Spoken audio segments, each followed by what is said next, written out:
मुझे नहीं मालूम है। और कोई ह्यूमन राइट्स कमीशन, ये तो स्वायत्तशासी संस्था है, कहाँ जाना नहीं जाना वो तय करती है। तो मुझे उसके बारे में, मैंने अखबार में ही देखा कि वो टीम आ रही, उसके प्रतिनिधि आ रहे हैं। तो ये तो ह्यूमन राइट्स कमीशन कोर्ट में जाए और कोर्ट में जाकर कहें कि साहब गलत है, ह्यूमन राइट्स कमीशन तो नहीं आना चाहिए। अरे वे लोग मर गए, 100 लोग मर गए, गरीब लोग मर गए, तो ह्यूमन राइट्स कमीशन आकर गलत कर रहा है क्या? तो इसलिए क्या है नहीं है वो तो, अगर गलत करा तो जाए कोर्ट में जाकर बात करें। जी सर, उपेंद्र कुशवाहा कह रहे हैं, एक मिनट। हाँ सर, मेरा एक सवाल है कि अभी आपने पीसी में कहा कि बीजेपी किसी हद तक जाएगी मुआवजा दिलाने के लिए, तो क्या कोर्ट में जाने की जी आवश्यकता होगी तो कोर्ट में भी जाएंगे, क्योंकि उनका एक्ट कह रहा है देने का। भाई ठीक है कि एक्ट ये कह रहा है कि वसूल कर देंगे, लेकिन साधारणतः वसूल कर देने में यही होता है कि वसूली में समय लगता है। तो पहले सरकार, जैसे खजूरबन्नी में पहले दे दिया ना सरकार ने, बाद में 88 लाख रुपया का नोटिस दिया विक्रेताओं को। विक्रेता चले गए कोर्ट में, जो भी तकनीकी कारण होगा कोर्ट से वो रुक गया कि आप वसूल नहीं सकते, जो भी हुआ। तो इसलिए मुआवजा, फिर मैं कहा कानून में अगर नहीं भी लिखा तो भी गरीब आदमी मर गया। अब मेरा तो एक ही सवाल है ना कि जो मरने वाले इतने गरीब लोग, उनका तो दोष नहीं ना है।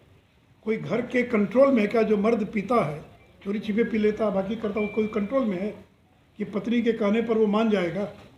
वही कमा कर लाता, पत्नी को हिम्मत भी नहीं बोलने की। और मैंने एक एक परिवार से पूछा कि आपने मना क्यों नहीं किया? तो कहा बाबू कब पी कर आता था मालूम पड़ता है, और हमारी बात कोई मानता हमारी बात? यानी बेचारे गरीब उस औरत की बात उसका मर्द मानेगा क्या कि तुम मत पियो या बाकी करो नहीं के लिए? सर शराबबंदी के सर अवनीश सर आप गए थे वहाँ, कई लोगों से आपकी बात भी हुई है, क्या लगता है कौन लोग हैं इन्वॉल्व है इसमें, जहरीली शराब बनाने का काम करते हैं? सब लोग का सब देखिए, जितना भी बाजार है, जितना भी पान का गुमटी है,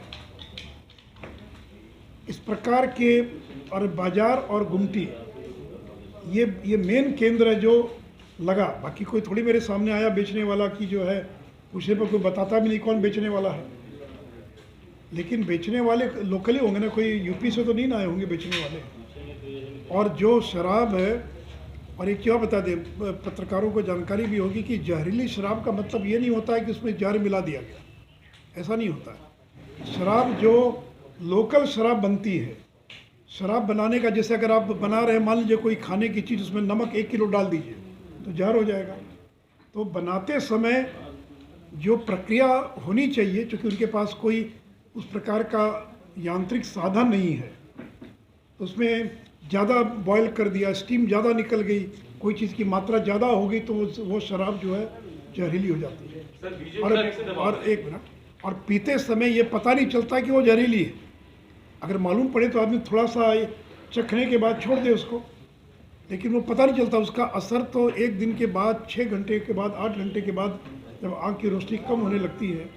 मैं भी कल तक यही समझता कि जहरीली शराब का मतलब गलती से कोई चीज़ डाल दिया या तो जहरीली शराब का मतलब वही शराब है, लेकिन उसमें कोई एक चीज़ की मात्रा ज़्यादा हो गई, और ज़्यादा मात्रा होने के कारण वो शराब जहरीली हो गई, और उसको जो पिएगा वो आँख की रोशनी चली जाएगी।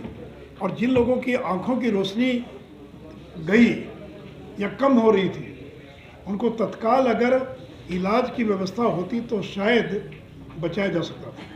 और एक बात और बता दें, पटना हाई कोर्ट ने एक आदेश पारित किया, और जिसमें कहा कि जो जहरीली शराब से प्रभावित जो लोग हैं, उनके उपचार के लिए स्टैंडर्ड ऑपरेटिंग प्रोसीजर बनना चाहिए। SOP करते हैं किसी भी इलाज के लिए क्या तरीका होगा, इलाज की क्या प्रक्रिया होगी। कोई कोविड का पेशेंट गया तो एक WHO या भारत सरकार या बिहार सरकार का स्वास्थ्य विभाग एक उसका गाइडलाइन तैयार करता है कि कोई मरीज अगर आ गया तो उसकी क्या प्रक्रिया होगी उसके इलाज करने की।